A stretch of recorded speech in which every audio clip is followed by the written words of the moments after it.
The excitement level when you find something as you've been looking for and has never been seen by human eyes since sinking is palpable. It's an extraordinary feeling. My name is John Mullen. I've just retired as chairman of the National Maritime Museum, and this is my collection, which has been a labour of love over many, many decades, and a bit of a passion for all things maritime. I was born in England to an Irish dad and a Welsh mum, so a lot of Celtic blood in me. They moved overseas when I was 7. Growing up in southern Portugal, it's just sleepy, beautiful backwater, and I spent countless hours diving, swimming, fishing, etc. in the ocean. That's where the love of the ocean came from.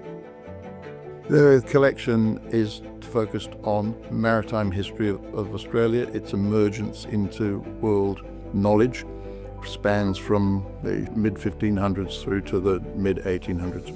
From early maps through to paintings, through to a lot of manuscript, through to coins, medallions. We have quite a few books that are signed by the author at the time, so they're not just a first edition, they're actually signed and touched by the author.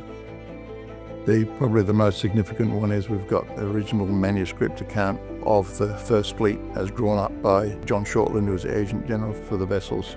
It's taken me most of my adult life to build this collection, but at least 35, 40 years of serious collecting. The science of looking for wrecks has changed dramatically. It's changing right now at an exponential pace. But some things are constant, and I think the biggest one is the research. So the more research, the better data you have, the more likely you are to find it. These days, the technology, if you look in the right place, you should find it. But finding the right place is still a challenge. So what we have always done is we'd probably spend 6 months researching a particular wreck. We'd end up with a reasonably good idea of where it is. But, on a chart, it's a little X, or that little X doesn't look too big. But when you get there, the reef stretches to the horizon in both directions, and it's a needle in a haystack.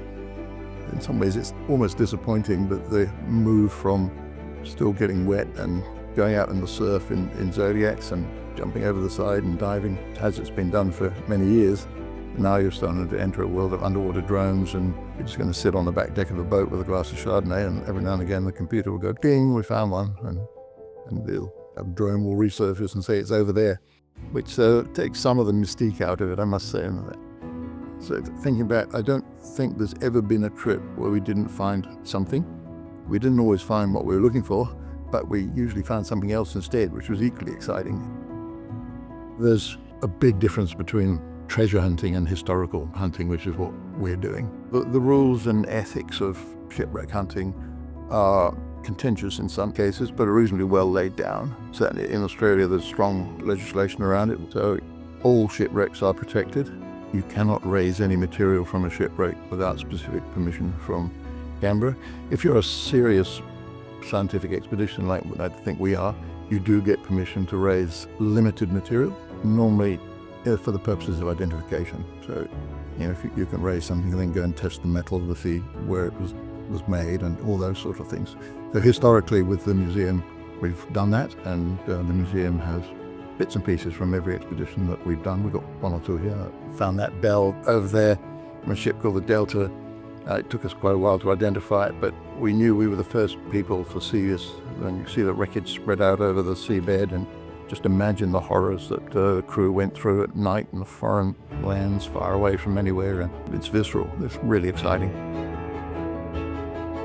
Museums also have to move with the times, and I think the days of stuffy old wooden ships and Admiral so-and-so peering at you from dusty painting doesn't appeal so much to the youth anymore. I think the National Maritime Museum, again, has done a very good job of modernising and making digitally interactive type opportunities for young people to be drawn in.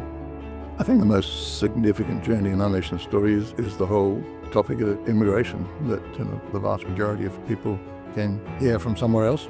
It's more than just the actual journey, it's the shaping of a nation that I think is interesting, and all those immigrants from all different parts of the world all arrived here and have formed the Australia of today. And I think it's one of our greatest strengths as a nation. It's what shaped our country.